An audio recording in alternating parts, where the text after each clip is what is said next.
Having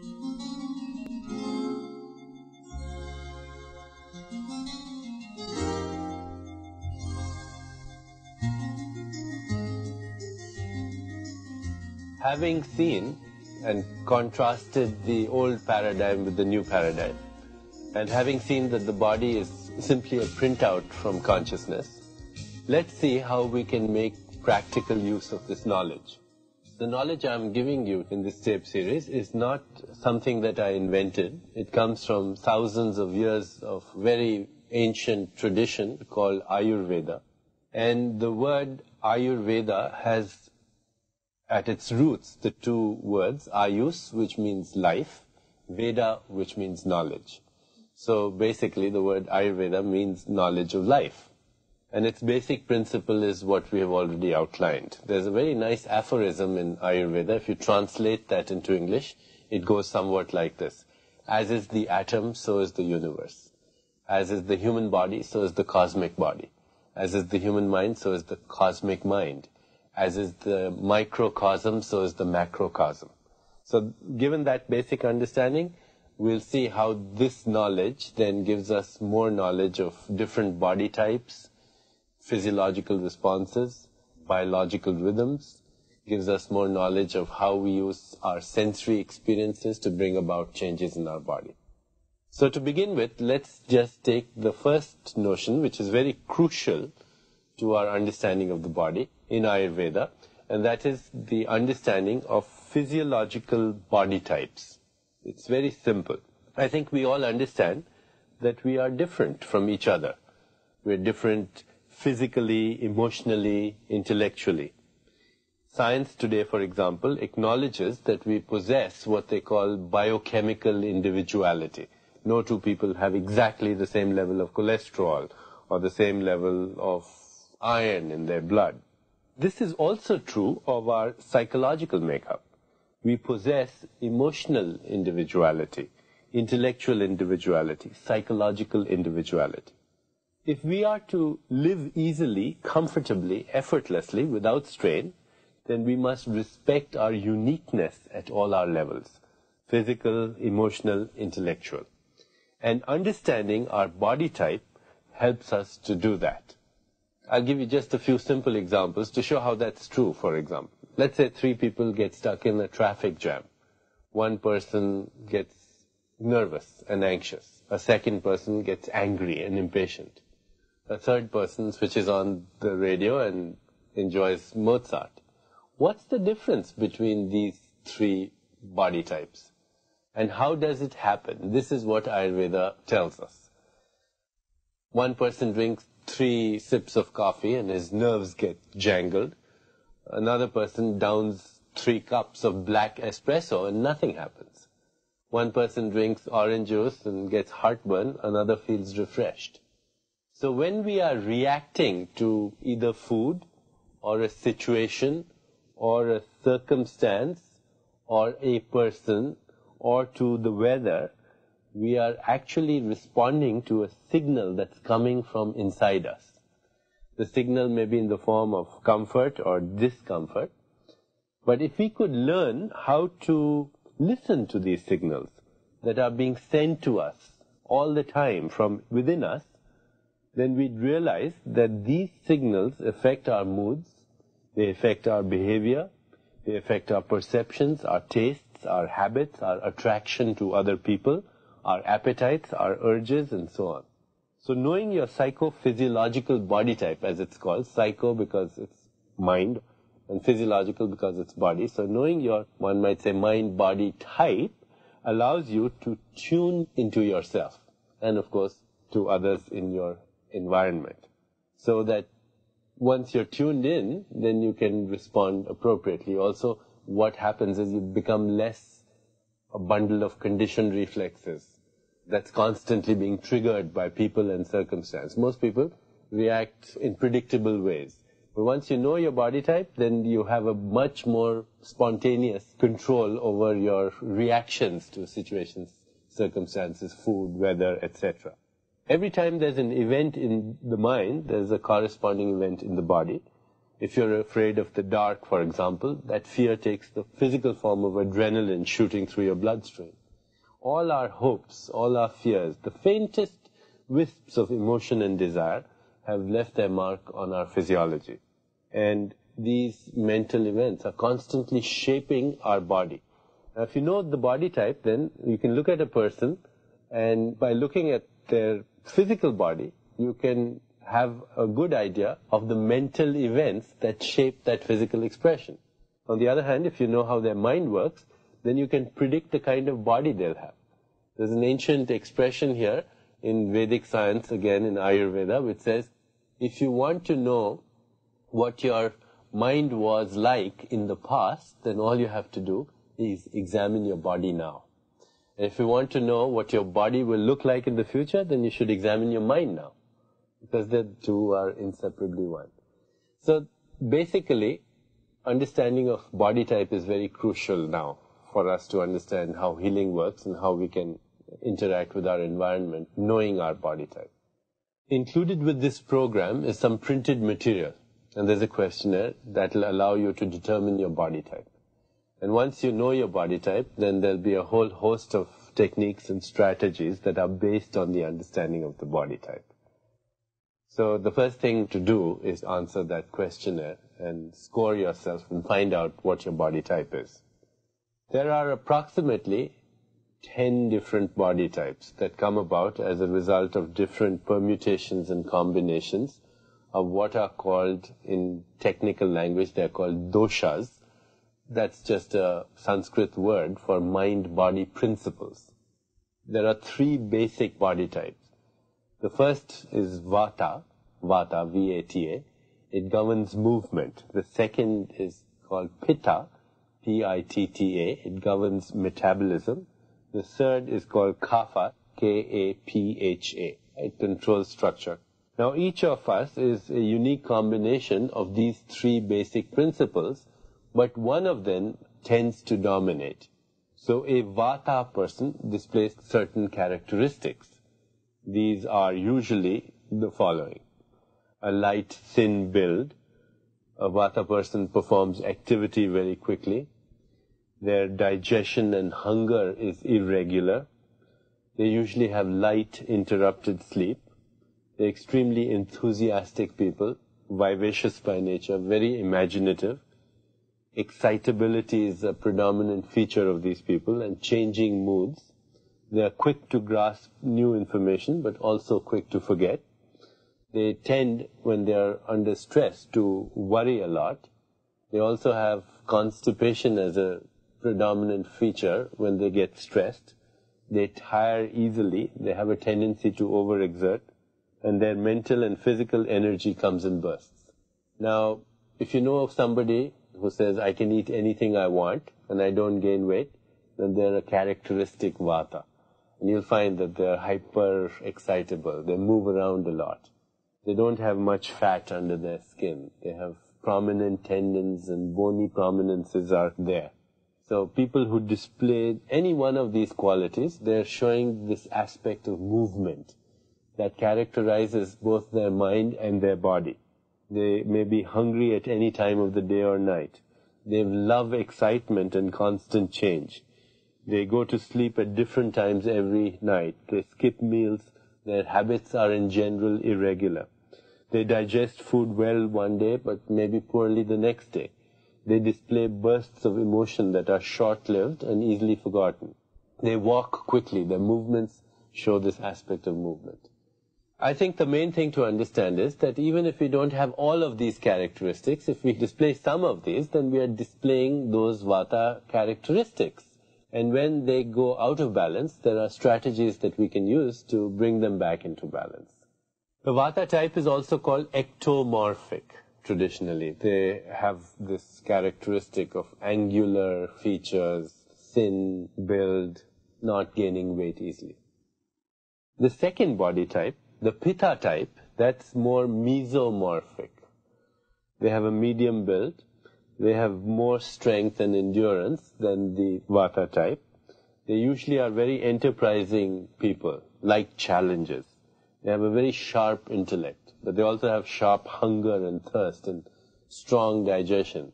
The kind of person who just can't wait when he's hungry. His stomach is growling all the time when he's hungry. He gets very stressed if he misses a meal. They have a tendency towards anger and irritability under stress. The Vata types, when they're under stress, they get anxious and they tend to worry. Whereas the Pitta types, anxiety is not a feature. The feature is anger and impatience. They also have a tendency to have freckles in their skin. They break out into acne quite easily. They have an aversion to hot weather. They have very precise, articulate speech. They are good speakers, orators. When a person is displaying any of the following features, he is acting his Pitta out. When he feels very ravenously hungry, if dinner is even half an hour late, he gets stressed about that. Pitta people also live by their watch, usually resent having their time wasted. They wake up at night sometimes feeling hot and thirsty. They take command of situations, or at least feel they should. They learn from experience that others find them too demanding, sometimes sarcastic, sometimes critical. When you see them walking, you see them having a determined stride to their walk. So just by looking at a person walking, you can sometimes know this person has Pitta tendencies. The Kapha type, which is the third characteristic type, K-A-P-H-A, these are people who are endomorphic. In other words, they are the kind of people who might say, all I have to do is look at food and I gain weight. They have a real hard time losing weight. They have a solid, powerful build. They usually have a great deal of physical strength and endurance. They have steady energy. They're slow and graceful in action. They're usually the kind of people who are quite tranquil and relaxed. They have a relaxed personality. They're slow to anger. They don't show the features of anger that Pitta displays or worry that Vata displays. They just hold on to things, whether it's fluid or fat or relationships, whatever. They are slow to grasp new information, but have a very good retentive memory. They usually have a very heavy, prolonged sleep. They have a tendency, as I said, to obesity. Their digestion is slow. Their hunger is mild. They're usually very affectionate, tolerant, and forgiving people. But when they become stressed, they tend to become possessive and even more complacent than they usually are. When people mull over things for a long time before making a decision, they are displaying a Kapha tendency. It's very Kapha, for example, to wake up slowly, lie in bed a long time, and need coffee when you're waking up in the morning. It's also Kapha to be happy with things as they are, not really wanting to change too much. Kapha people respect other people's feelings, and they feel genuine empathy more frequently than, say, Vata or Pitta people. They seek emotional comfort, though, from eating, and that's why they tend to hold on to their weight. They have graceful movements, gliding walk, even though they are overweight. When you see a person gliding by very gracefully, that's displaying a Kapha tendency. Once you do the test, you'll see that everything really fits together and you can have a much better understanding of your mind-body type.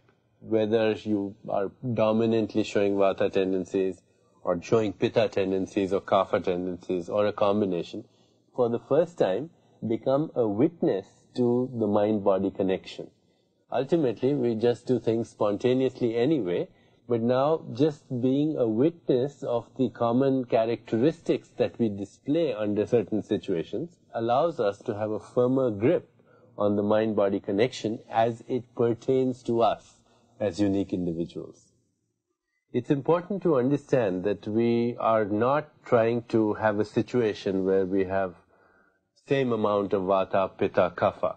All we are trying to achieve is the correct balance, which is a unique thing for us as unique individuals. Also, it's important to understand that one particular dosha is not better than another.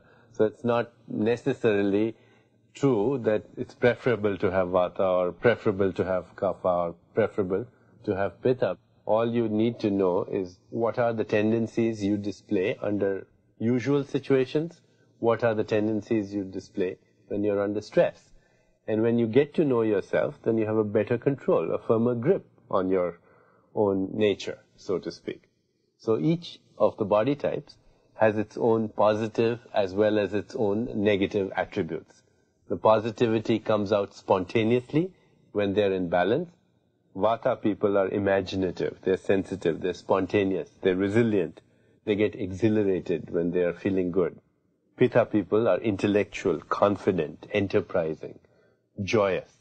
Kapha people are calm, sympathetic, courageous, forgiving, loving. The negativity comes out spontaneously also when they're out of balance. So if we have a Pitta tendency, the Pitta traits are more likely to get imbalanced.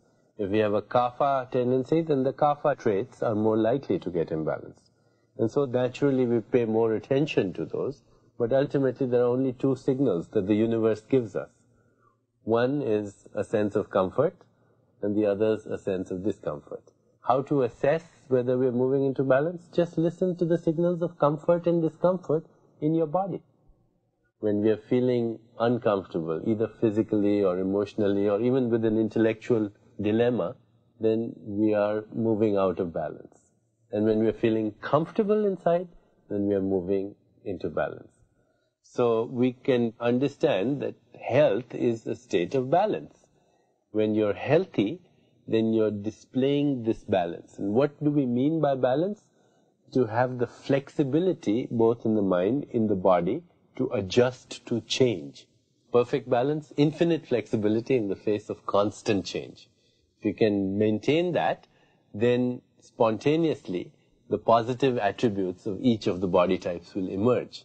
And when those positive attributes emerge, then one feels joyous, one feels happy, and then spontaneously the body, which is nothing but happy molecules, happy thoughts, happy feelings, happy molecules, coming out spontaneously, not through some mood making, not through some manipulation, but just spontaneously by virtue of being in balance. When there is imbalance, on the other hand, then that can result in a health problem. And there's always a reason for that. Let's say you begin to have a Vata imbalance. Why does it happen? The usual reasons are one of the following things. You have been under stress recently and you reacted to it with anxiety. Or you have exhausted yourself physically or undergone a period of mental strain and overwork. When people with Vata constitutions overdo things, then they easily go out of balance, unlike, say, Kapha people who have a lot of physical endurance. Vata people are much more prone to be affected, say, by cigarette smoking or by coffee or by drugs in general. They have exaggerated responses. Kapha people, not so much. If there's a sudden change in a person's life, or even the seasons are changing, the Vata people are the kind of people who get the cold at the change of season much more frequently than the other types. And in fact, Vata people get very easily imbalanced if they have a lot of cold food, or raw food, or dry food, or iced beverages. Vata people also cannot skip meals easily. It takes its toll on their body. If they go on a stringent diet, Vata people will have quickly the state of imbalance. Or if they sleep late, or they sleep poorly for even a few days, then they go into imbalance very easily. If they take frequent trips, they have jet lag much more frequently than other people. They suffer easily from things like grief, fear. Fear is a dominant emotion in Vata people under stress. So, mental indications of Vata imbalance include worry, anxiety, an overactive mind, impatience, a loss of mental focus, short attention span, and sometimes depression. Behavioral indications of Vata imbalance include insomnia, fatigue, inability to relax, restlessness, low appetite, and impulsiveness. And the physical indications are constipation, dry or rough skin, low stamina, loss of energy, intestinal gas, high blood pressure, back pain. Back pain is a frequent feature amongst Vata people. Also, menstrual cramps, dysmenorrhea, premenstrual syndrome is a Vata imbalance. Irritable bowel syndrome, chapped skin, or intolerance to cold and to wind aching and arthritic joints, weight loss, acute pain anywhere, muscle spasms anywhere. These are all signs of Vata imbalance. If you notice, they're all features of movement. Just like Vata people, when they're stressed, they have certain things that happen to them. The same applies to, of course, Pitta and Kapha types. Pitta types get aggravated when they've been under stress and have reacted to it with suppressed anger or frustration or resentment. Pitta people also get imbalanced when they place excessive demands on themselves, when they live under constant pressure from deadlines, cannot bear to waste time. Or Pitta people get aggravated when they eat hot, spicy food or oily food or fried food or food that contains a great deal of salt. Their diet, if it contains a large amount of fermented things like cheese, vinegar, sour cream or alcoholic beverages, if the weather is hot and humid, typical summer weather, it aggravates these Pitta tendencies.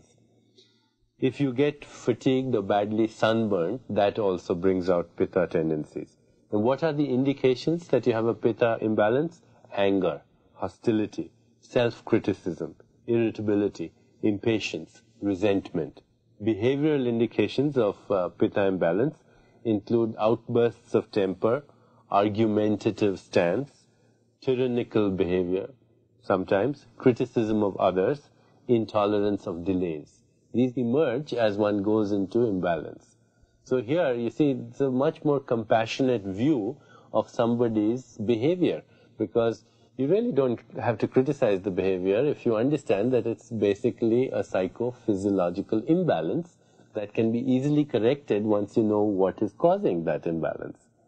Physical indications of Pitta imbalance include skin inflammations, boils, acne, excessive hunger or thirst, bad breath, hot flushes, heartburn, acid stomach, ulcers, sour body odors, and sometimes rectal burning, hemorrhoids. These are all features of Pitta imbalance.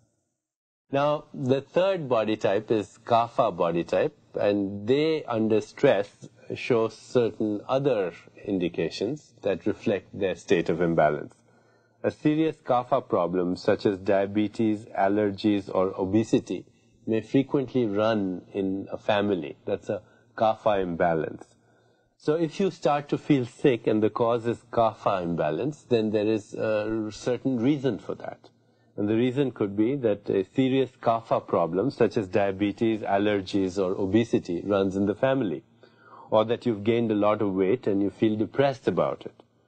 If your diet contains large amounts of sugar, salt, fatty, or fried foods, heavy foods, dairy products, especially cheese, milk, ice cream, these are all things that will aggravate a Kapha tendency.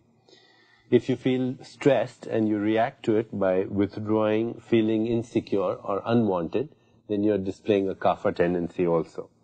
If you place excessive emphasis on possessing, storing, and saving things, that also then results in Kapha imbalance, which is reflected in physiological changes in the body. If you act dependent or overprotective in relationships, a Kapha tendency. If you sleep late more than a few days in a row, that may also aggravate a Kapha tendency. And cold, damp weather, snowy weather, typically winter and spring weather, also bring that tendency out. These are the people who get depressed in winter, for example. Mental indications of Kapha imbalance are dullness, mental inertia, laziness, stupor, depression, over-attachment. Behavioral indications, procrastination. People delay things all the time. They're unable to accept change. They tend to get greedy or oversleep or get heavy, or their movements become much slower. Physical indications include intolerance to cold and damp weather, sinus congestions, runny nose, fluid retention in tissues, bloating, chest congestion, skin becomes pale, loose and aching joints may occur, high cholesterol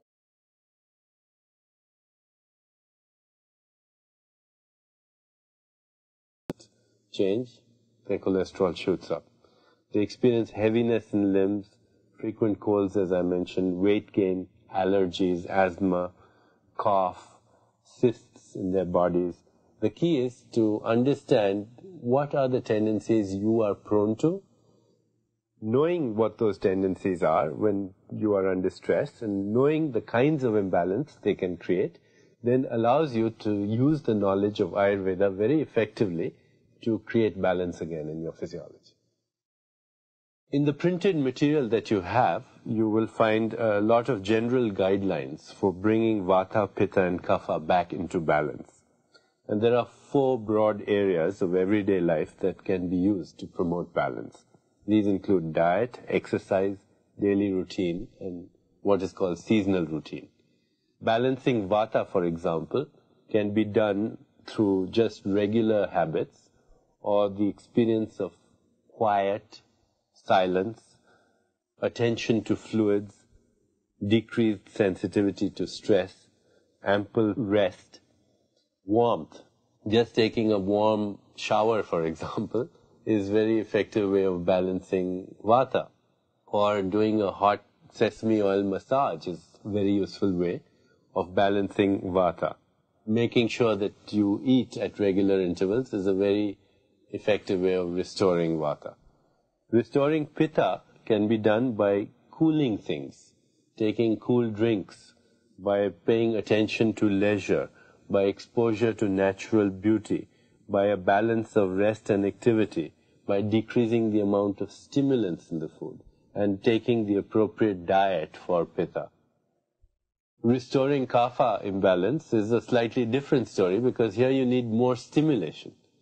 And therefore, any form of stimulation through the senses, or more exercise, or just attention to weight control, or stimulation through a variety of experiences, or warmth or dryness will restore Kapha imbalance. Even exposure to different kinds of foods will restore Kapha imbalance. If you reduce the amount of sweet and increase the amount of bitter, pungent, astringent tastes, will restore not only the physical imbalances or the physical features that occur with Kapha imbalance, but also the mental features.